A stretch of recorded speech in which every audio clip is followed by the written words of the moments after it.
Humans can trigger cat allergies. Some cats sneeze and sniffle because they're actually allergic to humans. While we always blame our furry friends for our runny noses and itchy eyes, it turns out the tables can be flipped. Cats can react to us, too. Just like people are sensitive to pet dander, certain cats can get triggered by human skin flakes, perfumes, or even the laundry detergents we use on our clothes. When these allergens float through the air, some cats' immune systems go into overdrive, leaving them with watery eyes and sneezing fits that look all too familiar.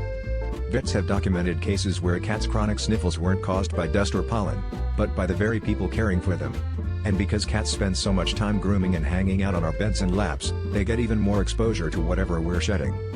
So next time you see your cat having a sneezing attack, it might not be something in the air, it could actually be you.